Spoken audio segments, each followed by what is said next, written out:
नमस्कार मित्रांनो, सुप्रभात.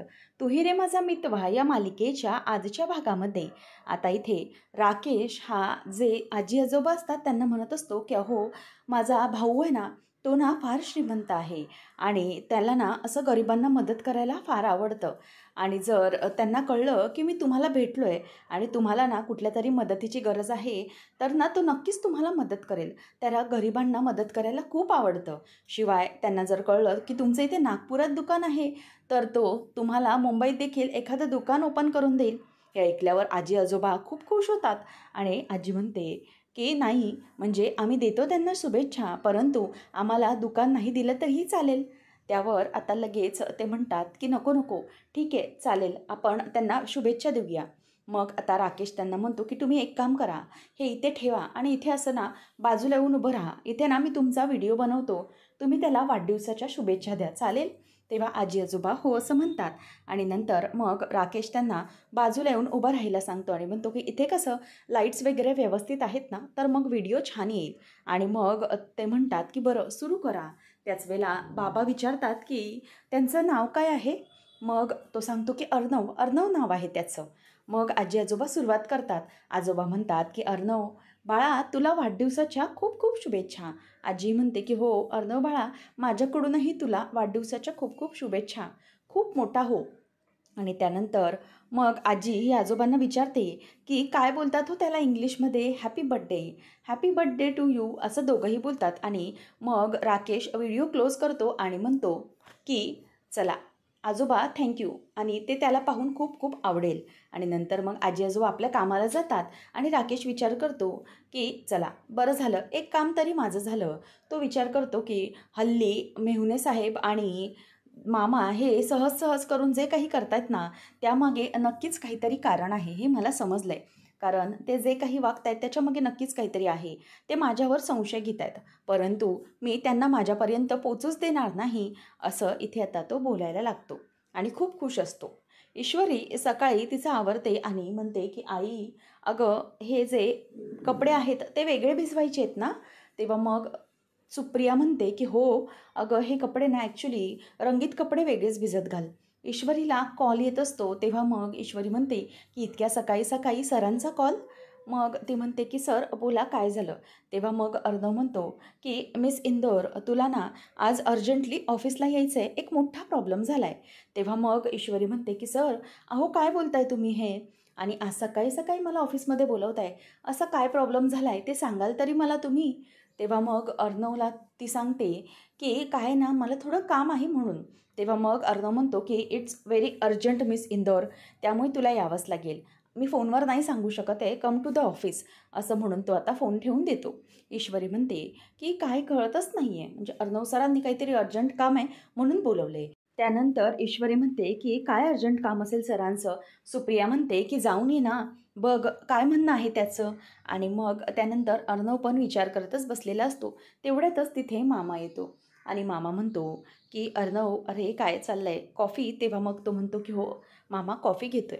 मग त्यानंतर त्यांचा पुन्हा विषय सुरू होतो आणि मामा त्याला सांगतो, की "बरं अर्णव, ऐक, अरे त्या नंदू ड्रायव्हरबरोबर जेव्हा मी जावईबापांना कोर्टात पाठवलं ना, तेव्हा ते मधल्या रस्त्यातूनच गायब झाले होते.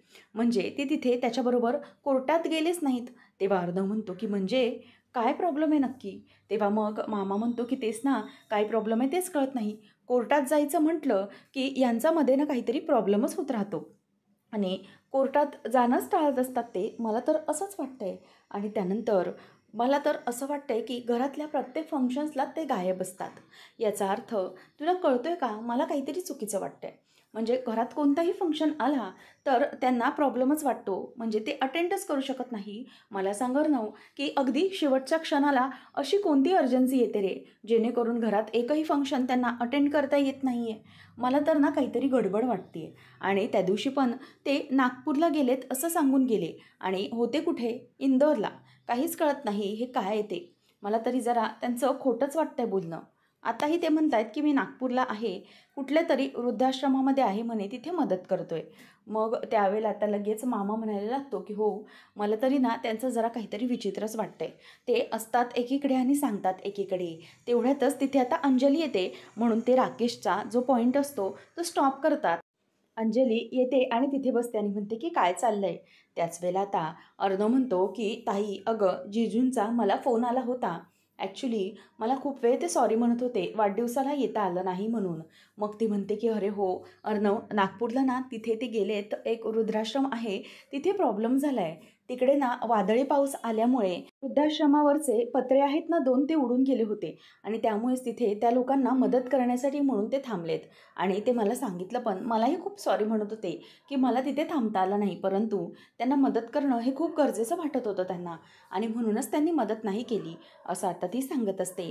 त्यानंतर मग आता मामा म्हणायला लागतो की हो बरोबर आहे, नाही म्हणजे अशी मदत केलीच पाहिजे. अर्णव पण म्हणतो की हो त्यांनी मला त्यावेळेला मेसेज पाठवला आणि सॉरीही म्हणत होते, बराच वेळ कॉल करून ते मला सॉरी म्हणत होते.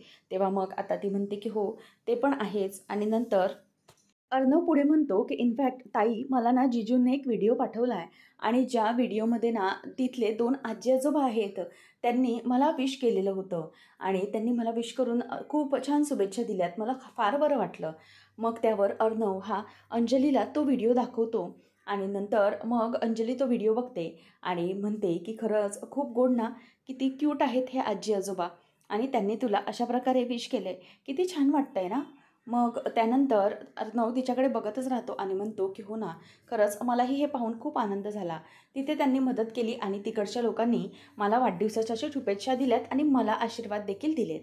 मग लगेच अंजली म्हणते की हो हे ना आहेतच तसे, गरिबांना मदत करतात. हवं तर स्वतःच्या फंक्शनला कुठे राहिलं तरी नाही राहिलं तरी चालेल त्यांना, कुठेही त्यांना राहता आलं नाही चालेल, परंतु एखादा गरीब अडचणीत असेल ना तर मात्र त्यांना राहवत नाही. ते तिथे लगेचच धाव घेतात आणि कुठल्याही प्रकारे त्यांना हवी तशी, त्यांना जमेल तशी ते मदत करतात.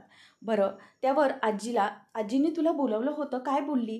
असं मामा तिला विचारतो. तेव्हा मग ती म्हणते की नाही अरे. मग मामा म्हणतो की अगं मी विसरलोच, आई तुला बोलवत होती, असं म्हणून आता ती तिकडून निघून जाते. आणि अर्णवचा तो व्हिडिओ पाहून लगेच मामा आणि अर्णव विचार करू लागतात की आपण नक्की कुठेतरी चुकतोय का? म्हणजे जिजू जे काही करतायत या व्हिडिओवरून मला तरी वाटतंय की ते तिकडेच गेले होते. मग आपण त्यांच्याबद्दल अंदाज घ्यायला चुकतोय का? किंवा त्यांच्याबद्दल उगीचच आपण चुकीचा विचार करतोय किंवा त्यांच्यावर डाऊट घेतोय, असा विचार आता इथे मामा आणि अर्णवला येत असतो. आणि मामाही विचार करतो की नक्की काय खोटं आणि काय बरोबर. नजरेला ते दिसतंय ते योग्य आहे की आपल्या बुद्धीला जे पटतंय आणि जे मन सांगते ते योग्य आहे, असा आता विचार त्यांच्या डोक्यात यायला लागलेला असतो. त्यानंतर आपल्याला पाहायला मिळतं की इकडे ईश्वरी ही कामावर म्हणजेच ऑफिसमध्ये आलेली असते आणि विचारते की आत येऊ का सर? त्यावेळेला मग अर्णव म्हणतो की येस ईश्वरी, कम इन, असं म्हणून आता ईश्वरी आतमध्ये येते आणि म्हणते की बोला सर, काय झालंय? ती उभं राहूनच अर्णवला विचारत असते. तेव्हा मग अर्णव म्हणतो की सिट. तेव्हा ती म्हणते की अर्णव सर मला सांगा तुम्ही कशासाठी बोलवलं आहे? तेव्हा आता अर्णव म्हणायला लागतो की अगं मिस इंदौर अशी काय तू बिझी असल्यासारखी? तेव्हा ती म्हणते की हो सर मला खूप कामं आहेत, मी खूप बिझी आहे. घरी असलं म्हणून काय झालं? तेव्हा मग अर्णव म्हणतो की आता तुला असं बघून वाटतंय की तू ग्रेट ASRपेक्षाही बिझी आहेस. तेव्हा ती म्हणते की का बिझी नसू शकते का सर? घरातली मुलगी बिझी नसते असं कोणी सांगितलं? भरपूर कामंही असतात घरामध्ये आणि म्हणूनच मी तुम्हाला सांगते, असं ईश्वरी अर्णवला बोलते. त्यावेळेला मग अर्णव म्हणतो की ओके ठीक आहे मिस इंदौर, तुला एका कामासाठीच बोलवले मी. आणि तो तिला खुर्चीवर बसायला सांगतो आणि तो जेव्हा खुर्चीवर तिला बसायला सांगतो तेव्हा ती मात्र अगदी आनंदानेच खुश होते, कारण अर्णवने तिला बसायला खुर्ची दिलेली असते स्वतःच्याच हाताने. आता मग अर्णव त्या मिठाईच्या बॉक्सवरचा फडका बाजूला करतो आणि ते बॉक्सेस तिला दाखवतो. मग ईश्वरी म्हणते की सर काय ही तर मिठाई आहे. तेव्हा मग अर्णव म्हणतो की येस मिस इंदौर, ही मिठाई आहे, परंतु कुठली मिठाई आहे? इंदोरी मिठाई आहे. मग त्यावर ती म्हणते की सर याचं काय? तेव्हा तो म्हणतो की तुला माहिती आहे ही मिठाई एका ब्रँडपेक्षा कमी नाही आहे. अगं एका हॉटेलवाल्याला ना ही मिठाई मी टेस्ट करायला दिली, तर मला त्यांनी काय विचारलं माहिती आहे का? ये कौन से ब्रँड की मिठाई है? मग मी त्याला काहीच सांगितलं नाही, परंतु तेव्हाच माझ्या लक्षात आलं की ही मिठाई ना एका ब्रँडपेक्षा कमी नाही आहे. अशी टेस्ट मार्केटमध्ये कुठेच भेटू शकत नाही. तेव्हा मग आता ईश्वरी अगदी थक्क होते. ती म्हणते की म्हणजे सर तुम्हाला म्हणायचं आहे तरी काय नक्की? कशाबद्दल म्हणजे तुम्ही काय बोलताय? तेव्हा मग तो म्हणतो की मिस इंदोर, मी तुला एवढंच सांगण्याचा प्रयत्न करतोय की ही जी मिठाई आहे ना, ती इंदोरी मिठाई आहे आणि ही मिठाई जर मार्केटमध्ये विकायला सुरुवात झालं तर ही सगळी मिठाई मार्केट कॅप्चर करू शकते. तेव्हा ईश्वरी म्हणते की सर, असं काय करताय तुम्ही? अहो, ही मिठाई आणि मार्केट, अहो त्याच्यासाठी मोठा बिझनेस, मोठ्या गोष्टी कराव्या लागतील आणि ये तो मेरे बस की बात नाही है. हे सगळं मला कसं जमेल? अहो सर, मी बिझनेस वुमन थोडीच आहे. अहो, मी हे अगदी साध्या घरगुती पद्धतीने ऑर्डर केलेली आहे आणि मग हे सगळं कसं जमेल असा विचार ती करते. आणि नंतर इथे मामा हा सारखा सारखा त्या आजी आजोबांचा व्हिडिओ बघत असतो आणि मामाच्या डोक्यामध्ये एक आयडिया क्लिक होते. तो म्हणतो की येस, आता मला ह्याबद्दल काहीतरी शोधता येईल आणि तो बॅगमध्ये कपडे भरायला सुरुवात करतो.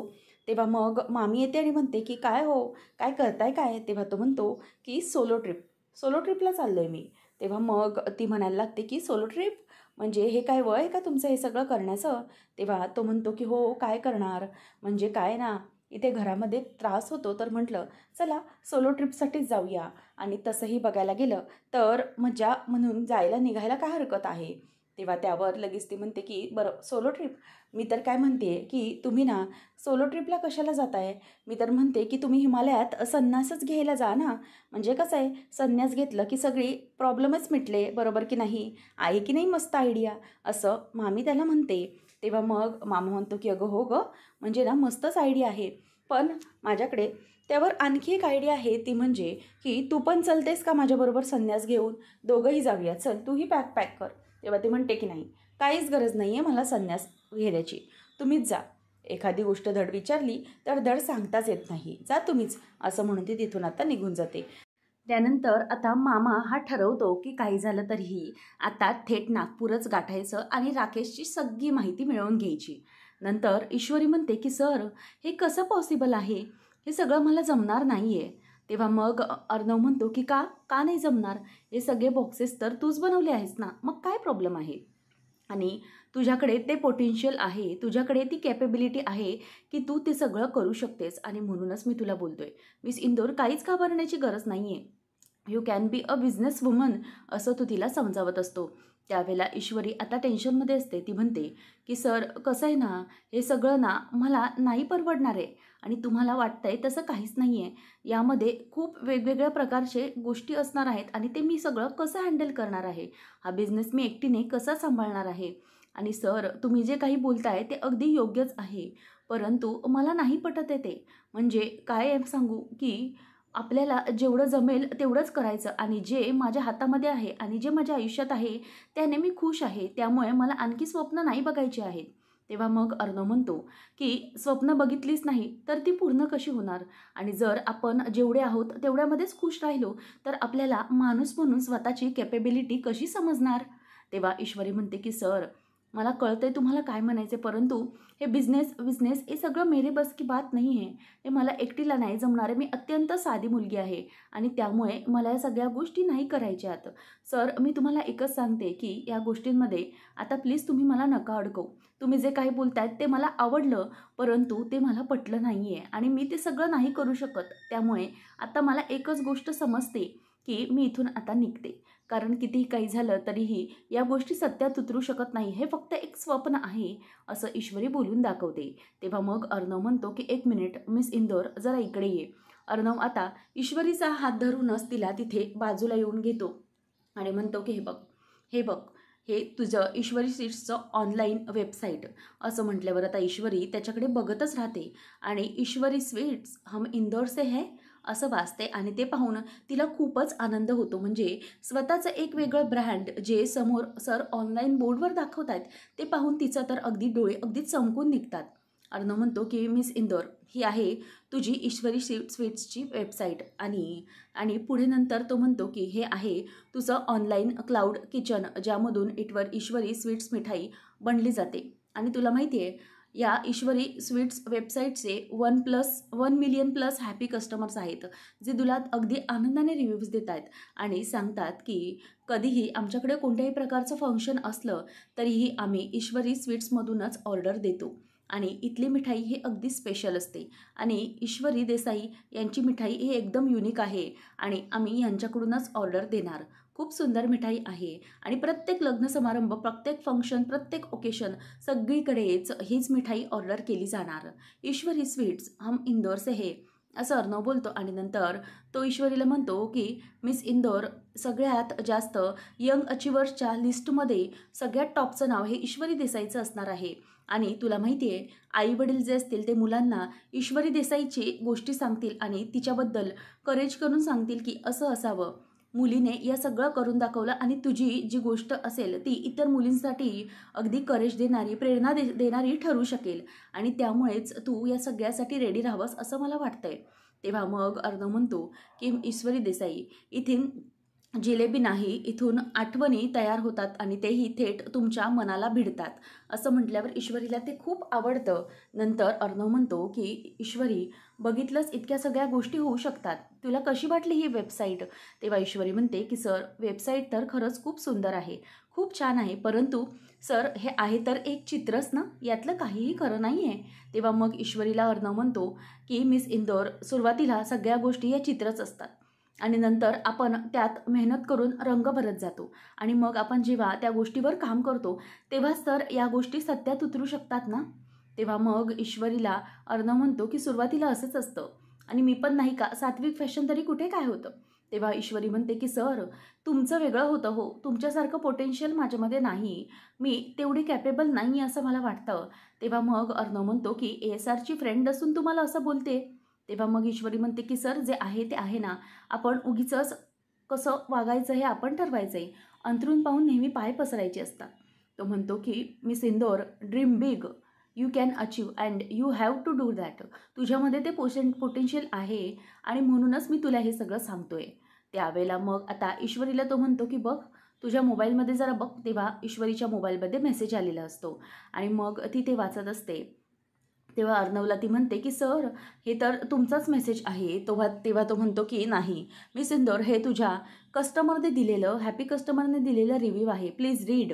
तेव्हा मग ती ते वाचते आणि ईश्वरी स्वीट्स, खरंच तुमच्या हातची मिठाई खाऊन मला माझ्या आईच्या हातची चव आठवते. खरंच खूप सुंदर मिठाई आहे आणि आमच्या प्रत्येक फंक्शनला आम्ही इथूनच मिठाई ऑर्डर करतो. तेव्हा ईश्वरी बघतच राहते आणि म्हणते की सर, हे दिसायला सोपं असलं तरी खूप कठीण आहे. तेव्हा मग अर्णव म्हणतो की नो, असं काहीही नाही आहे. काय ना मिस इंदौर, अगोदर तुला 700 बॉक्सची ऑर्डर आलेली, 700 सोड, तू त्याच्यापेक्षा डबल बॉक्सेस बनवले आहेत, 1400 बॉक्सेसची ऑर्डर तू पूर्ण केली आहेस आणि तुला वाटलं तरी होतं का की तू ती ऑर्डर पूर्ण करू शकतेस? जेव्हा तू स्वतःहून प्रयत्न केलेस तेव्हा तुला समजलं ना की तुझ्यामध्ये काय कॅपेबिलिटी आहे, काय पोटेन्शियल आहे. असंच असतं ते, जोपर्यंत आपण स्वतःला चॅलेंज देणार नाही तोपर्यंत आपल्याला नाही समजणार आहे की आपल्याला काय करता येणार आणि काय नाही ते. मग मिस इंदौर, मी तुझा मित्र म्हणून तुला आरसा दाखवतोय. सी, मी कुठलाही बिझनेसमॅन म्हणून तुला कुठल्याही प्रकारचं चित्र विकत नाही आहे. आय एम युअर फ्रेंड आणि माझं ते कर्तव्य आहे की मी एक मित्र म्हणून तुला आरसा दाखवू आणि तू काय करू शकतेस, काय नाही, हे मला चांगलंच कळलं आहे. Miss Indore, you can be a business woman आणि you have that potential, please think about it, असं म्हणून तो तिला आता बोलत असतो. आणि त्यानंतर मग ईश्वरीला तो म्हणतो की काही झालं तरी तू या गोष्टी करू शकतेसच आणि तुझा सुरुवातीला काहीही लॉस होणार नाही आहे याच्यामध्ये. सी, तुला जेवढ्या ऑर्डर्स येतील ना तेवढ्या ऑर्डर्सचे माल तुला आणायचे आणि तेवढ्याच मिठाई तुला बनवायची आहे. त्याच्यामुळे काही खराब होण्याची किंवा लॉस होण्याची शक्यताच नाही आहे आणि त्याच्यासाठी तुला हे सगळं करावं लागणार आहे. इतकं सिंपल आहे हे सगळं. त्यामुळे तुला याच्यात घाबरण्याची किंवा नुकसानाची काहीच गरज नाही आहे. जसे ऑर्डर्स येईल तसं मटेरियल घ्यायचं आणि तसं माल बनवायचं आणि तसं विकायचं. त्यामुळे तुला कुठल्याही प्रकारचा लॉस येणार नाही, उलट तुला या सगळ्यामध्ये फायदाच होणार आहे. Miss Indore, think about it, असं म्हणून तो आता ईश्वरीला त्या सगळ्या गोष्टींबद्दल विचार करायला सांगतो आणि ईश्वरी आता विचार करतच राहते. मग अर्णव म्हणायला लागतो की Miss Indore, are you ready for this challenge? तू हे सगळं करू शकते, असं म्हणून आता ईश्वरी पूर्ण प्लॅन झालेली असते. काय बोलायचं तिला काहीच कळत नसतं. ती फक्त तिथे तशीच उभी असते आणि अर्णवने जो तिथे समोर बोर्ड लावलेला असतो तो ती बघत असते आणि अर्णव ईश्वरीचा हातात हात मागत असतो की तू तयार आहेस का? आणि ईश्वरी मात्र ब्लँकच असते. पुढच्या भागामध्ये आपल्याला पाहायला मिळणार आहे की आता अंजली ही राकेशला सांगत असते की अहो, तुमचा फोन लागत नव्हता ना, म्हणून मी ऑनलाईन चेक करून तुम्ही ज्या आश्रमामध्ये होतात ना त्या आश्रमामधला नंबर घेतला आणि तिकडे फोन लावून तुमच्याबद्दल विचारलं तेव्हा मग राकेश विचारतो की काय तू तिथे आश्रमात कॉल लावला होतास? तेव्हा ती म्हणते की हो, तिथेच कॉल लावला होता, परंतु तिथून मला असं समजलं की तुम्ही तिथे नाहीच आहात, म्हणजे तुमचं नावच तिथे कोणाला काही माहिती नाही आहे. मला काही कळालंच नाही. असं आता जेव्हा राकेशला ती बोलते तेव्हा मात्र राकेशला इथे जबरदस्त धक्का बसतो. कारण काही झालं तरीही ही जर त्या गोष्टीपर्यंत पोचली तर वाट लागेल असं त्याला कळलेलं असतं. त्यानंतर अर्णव आता ईश्वरीला म्हणतो की ईश्वरी, काय विचार करतेस तू? तेव्हा अर्णव हा ईश्वरीसाठी समोर हात घेऊनच उभा असतो की ईश्वरी काय विचार करणार आहे. त्यावेळेला मग आता ईश्वरी ही म्हणते की सर, द ग्रेट ASR म्हणजेच अर्णव सर माझे फ्रेंड, यांना माझ्यावर इतका विश्वास आहे, त्यांना असं वाटतंय की मी हे सगळं करू शकते. तर ठीक आहे, मी स्वतःवर का नाही विश्वास ठेवू शकत? चालेल, आता मी पण स्वतःवर विश्वास ठेवते आणि अर्णव सर, तुम्ही जे काही बोलताय ते मी करण्याचा प्रयत्न नक्कीच करेन. कारण आता हे जे काही घडलं आहे त्या बाबतीत मी नक्कीच विचार करेन आणि नक्कीच त्या गोष्टी सत्यात उतरवण्याचा मी प्रयत्न करेन. असं आता ईश्वरी ही अर्णवला बोलायला लागते आणि म्हणते की सर, तुम्ही म्हणताय तसं मी करते, मी बिझनेस वुमन होते. असं म्हणून आता इथे अर्णव आणि ती दोघंजणही खूप खुश असतात. आता फायनली अर्णवला ईश्वरी म्हणते की डोंट वरी मिस इंदोर, मी करेन तुला मदत. तेव्हा ईश्वरी म्हणते की सर, आता ईश्वरी देसाईचं ऑनलाईन क्लाउड किचन सुरू होणार. तेव्हा अर्णव म्हणतो की yes Ishwari Desai, I am with you. आणि जेव्हा ईश्वरीला उडण्याचं बळ पंख अर्णव देतो तेव्हा मात्र ईश्वरी आता उंच भरारी घेणार असते. आता अर्णवने सजवलेल्या ईश्वरीच्या पुढे, स्वप्नापुढे ईश्वरी कशाप्रकारे त्यावर मेहनत घेते आणि त्यावर अडचणी या येणारच, कारण वल्लय आणि लावण्या कायममध्ये असणार. परंतु त्यातूनही अर्णव ईश्वरीला प्रत्येक संकटात साथ देऊन ईश्वरी आणि अर्णव यांची लव्ह स्टोरी कशी रंगणार हे पाहणं अगदी रंजकतेचंच ठरणार आहे. अशाच मालिकांचे अपडेट्स जाणून घेण्यासाठी आजच आपल्या चॅनलला सबस्क्राईब करा. धन्यवाद.